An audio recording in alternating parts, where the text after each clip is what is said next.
Welcome to the Get More Success Show. He's a guy who never measured a man's success by the size of his wallet. Let's get ready to rumble! It's showtime. Showtime. Showtime. It's showtime. Showtime! Let's go! And now, here is your host, Warwick Merry. Welcome back to another episode of Get More Success with Warwick Merry from warwickmerry.com. Now today I'm excited, thrilled, stunned to have with me the delightful Monique Woodward from WoWoWa. Monique, welcome to the show. Thank you. Thanks for having us. Now, am I saying that correct? WoWoWa, is that right? Yes, that's perfect. Perfect, yeah. Now, Monique, I've seen you in the press a little bit of late, and because there's this special project going on. Monique, tell us about the special project. I understand it's to do with an ocean pool in an iconic Melbourne area. So tell me about the project. So I guess the idea was there's a general feel in Port Melbourne that there's a lack of social infrastructure. There's a sort of lack of feeling of in control, I guess, of community spaces, and so we teamed together with some locals and basically did some visualizations of what a pool in Port Melbourne could look like. We positioned it right next to the Port Melbourne Yacht Club, and I guess the idea was that it was this beautiful sort of architectural icon that was that could revitalize the yacht club itself. It could do a whole heap of things, and I guess that's what we're doing. We're trying to raise money for a feasibility study to kind of work out what it is that people actually want in that area. That sounds fantastic. So I'm really interested, how did this come about? Is this something you've started, or was there interest from the community? Has the council come forward? How did this whole concept start? It started, as an architecture practice, we do a lot of residential work. So one of the clients was in Port Melbourne, Ron Cresp, and he's sort of a visionary kind of guy, and he's like, look, we really need this. Will you please do some images for us? We'd had a lot of success in Narre Warren with a community group that sort of were trying to get a football club extension off the ground, and we sort of said, look, we can help you with this. And so we did some beautiful renders, and then they sort of instantly got the funding. They'd been sort of trying and campaigning for such a long time. And so we sort of thought, well, that's about to start construction. So we had a lot of success there, and we thought, hey, we could do the same thing in Port Melbourne. We'd been running a design studio trying to put a high school on Princess Pier. And so we'd sort of already, the poster behind me is actually from an exhibition that was at the Port Melbourne Primary School trivia night, and so it had already sort of got a bit of traction. And then we sort of thought, well, we need the mandate from the people, and we thought, we really need a mechanism to allow people to have a say in the community. A lot of people were quite angry about Fisherman's Band. I think I've already said that, but there's sort of 70,000 people. They're about to move into the area, and there's just a real appetite for something really positive. A lot of people feel extremely nostalgic about their time in the water, in backyard pools, time at the beach, and I guess a lot of people are moving from the suburbs to an urban lifestyle, and everyone's really happy with that. They don't want a backyard pool, and so it's almost like there's been this resurgence in a need or a desire for the public pool and everything that entails. So, and that beachfront or bayfront gets a heck of a lot of use. I mean, like anytime the weather goes over 20 degrees, and sometimes it doesn't even have to get that high, a heap of people go down there. So you would think that anything that you do there is going to have a very healthy clientele. Yeah, exactly. And so we've already got a lot of enthusiasm from local businesses that are sort of saying, yes, this is exactly what we need to really make it a destination. You've got all of those people that are on the Spirit of Tasmania that make that trip sort of to and from there, and I think it would really, it would really sort of celebrate that whole area, and so a lot of enthusiasm, which is really. So Monique, tell me a little bit about the process. So your next step is a feasibility study, yeah? Yes, yeah. I guess the idea was that we would have information sessions or an information session at a community workshop on the beach. That'd be really cool. I guess the idea if someone said, oh, well, actually, no, it should be a tennis court, maybe we'd actually think about what would that be. But, the feedback that we've got so far is that a seaside pool that you can use all year round, I guess that was the idea with it. It's got a beautiful green roof. It was this idea that, I've been talking a lot in different interviews about Cottesloe and how I sort of went there for a friend's wedding and just fell in love with Cottesloe, and it's got this beautiful tiered green grassy area right on the beach, and you can just use it without a towel. And I guess there's not really that in Melbourne.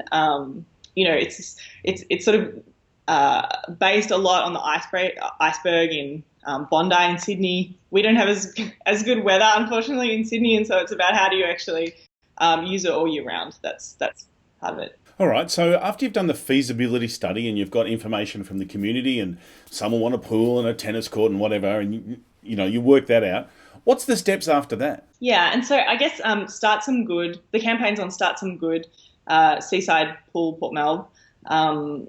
It has two parts. So the first is a feasibility study that's for 15K.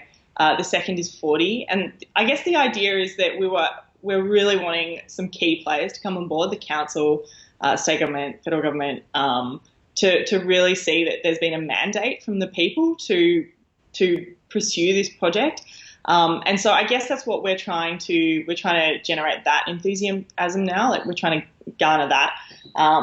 But the stage sort of 2 would be actually kind of going, okay, this project is potentially a goer. Like let's dive a bit deeper and sort of get on board some consultants, engineer, environmental specialist, DDA consultant, all of the core people that you really need. And I think maybe that's our skill, putting people together that are really passionate and enthusiastic. And we've been getting calls, on the hour from just people who are like, look, I've got this IP, there was a Western Australia polo club that were like, hey, we've got this amazing sort of council facility. We run it like a business. It's a profit.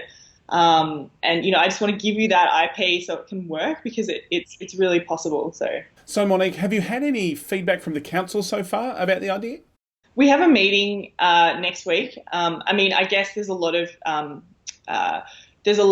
bureaucracy. As you know, we deal with council on a daily basis on every single one of our projects, and so we see that as a really good thing. We see that it's about getting excited and actually starting to have those conversations that dive a bit deeper. And so I think that's almost we're at the very start of the journey. The campaign's only been going for 6 days, and so we've got so far to go. But I think that the momentum is really, really strong. The article in the Age got a lot of traction. I was on 774, which as an architect is really scary, but really, really exciting at the same time. The support's been amazing. Monique, if people want to find out more about the project or to look at contributing in some manner, how can they do that? Where will they find that information? Project is on startsomegood.com, so then /Seaside Pool Port Melb. There's also a little 3-minute video that we made for the campaign itself where we've interviewed a lot of locals that are talking about how amazing it would be. And on our website, WoWoWa.com.au, we'll have updates after the campaign, I guess, is finished because I think it's only got about 22 days to go.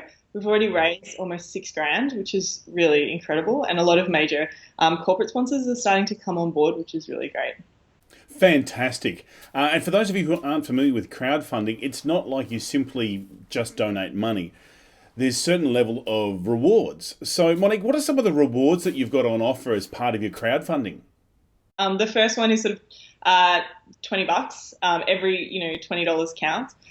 We've set up this board of champions. I kind of would love the idea that when the project is actually built in quite a few years' time, that there's this amazing wall of just names of people that have contributed. That's actually talking about the possibilities of crowdfunding and how much of an impact it can actually have.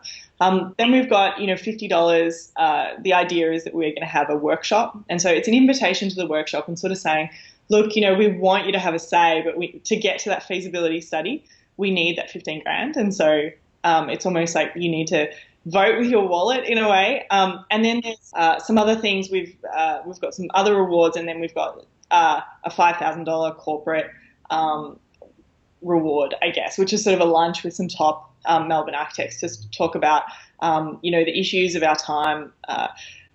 We've got most architects are extremely passionate about the amenity and transforming cities and transforming places, and we have amazing design thinking, and so I guess it's starting to put together a whole heap of people that can actually start to have real conversations that lead to real change. So what we're saying is check out the websites, find out a bit of information, and then see if you'd like to contribute to getting this pool off the ground. I think it's going to be an amazing pool. It's true. And so, the thing that's different about this pool as well is that it's kind of got that Miami, we were wanting to go for a bit of a glitzy sort of Port Melbourne vibe, and I think that, it'll be really Melbourne and really cool. So, yeah, love your support. Monique, thank you so much for joining us today and telling us about the Pool for Port Melbourne project. If anyone's watching wants to give it some support, please check out those websites and find out a bit more information there. Thanks again, Monique. It's been an absolute pleasure having you here. Thank you so much for having us. Thanks. Bye. You've been watching the Get More Success Show with Warwick Merry from warwickmerry.com. Look forward to having you back here again next time. Thanks for listening to the Get More Success Show with Warwick Merry. Continue the conversation with other successful people over at getmoresuccess.com. That's where you'll find all the show notes as well as a link to our Facebook group that we'd love for you to join. Getmoresuccess.com is also where you'll find all the information you need to connect with me, your host, Warwick Merry. Thanks for listening, and we hope you can get more success.